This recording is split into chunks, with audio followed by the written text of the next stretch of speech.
किसान साथियों राम राम। आशा और उम्मीद करता हूँ कि आप सब ठीक ठाक हो। साथियों, आज हम जिक्र करने जा रहे हैं नरमा के भाव के ऊपर, क्योंकि जो रिपोर्ट निकल के आ रही है वो नरमा के बारे में निराशाजनक संकेत दे रही है। मैं आपको स्पष्ट तौर पर बताने जा रहा हूँ कि जो मेरे पास रिपोर्ट आ रही है वो कतई नरमा के अंदर मौके पर तेजी नहीं दर्शा रही है।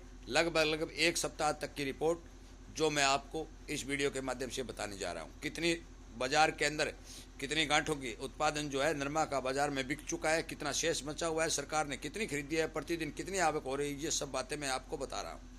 मंदी आने के कारण क्या है ये भी मैं दो शब्द आपको इस वीडियो में ज़रूर बताऊंगा, इसलिए गौर से सुने। इसी तरह की जानकारी आपको मिलती रहे तो आप चैनल को सब्सक्राइब करके सामने वाली घंटे का बटन दबा लें। साथियों, मैं आपको बता देना चाहता हूँ कि जो अनुमान सरकार ने 302 लाख गांठ और एक एजेंसी ने 299 लाख गांठ का लगाया था, परंतु हम सब जानकारों ने इस अनुमान को खारिज करते हुए लगभग 260 लाख या 265 लाख गांठ का अनुमान इस साल भारत में उत्पादन का लगाया था, जो करेक्ट सही का सही बैठता नजर आ रहा है।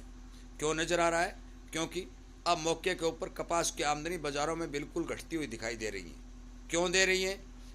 वो इसलिए दे रही है कि लगभग 175 लाख गांठ बाजार के अंदर आ चुकी है और अब मौके के ऊपर 81 लाख गांठ मान के चलो कि किसानों के घरों में और मौजूद है।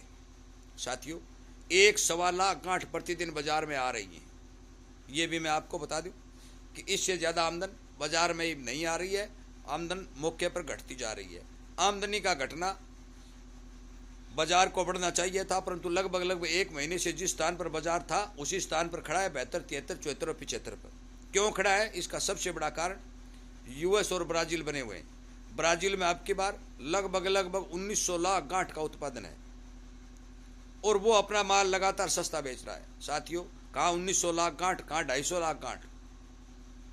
उस भारी भरकम उत्पादन का पूरी दुनिया के किसानों को भाव के ऊपर असर दिखाई दे रहा है।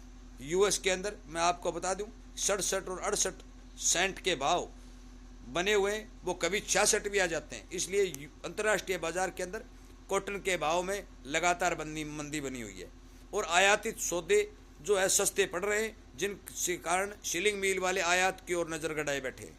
साथियों, निर्यात मौके के ऊपर प्रभावित हो रहा है, क्योंकि नरमा और का जो निर्यात है वो अंतर्राष्ट्रीय बाजार में मंदा होने के कारण जिन स्टॉकियों ने जिनरों ने अपना स्टॉक का माल रख रखा है वो इस भाव में किसी भी सूरत में बाजार में अपना माल बेचने को तैयार नहीं है।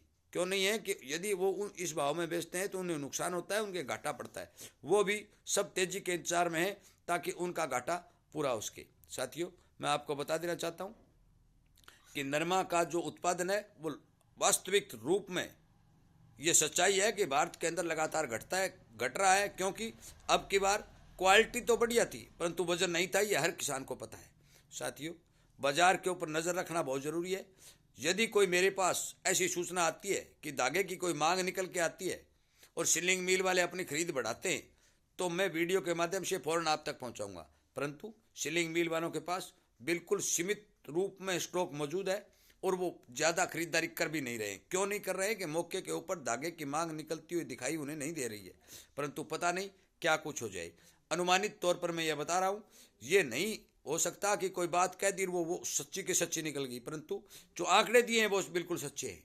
लगभग के अंदर 1,50,000 ऊंच नीच हो जाए तो वो एक अलग बात है, परंतु कॉटन के अंदर मंदे का सबसे बड़ा कारण अंतर्राष्ट्रीय बाजारों में मंदी और ब्राज़ील का भारी भरकम उत्पादन, ये दोनों कारण जो है कॉटन के भाव को पूर्ण रूप से प्रभावित कर रहे हैं। साथियों, सप्ताह भर बाद यदि मेरे पास कोई रिपोर्ट आती है तो मैं जरूर किसानों के भले के लिए मैं जरूर वीडियो के माध्यम से आप तक पहुंचाऊंगा, परंतु आप बेचें या रोकें वो आपकी मर्जी।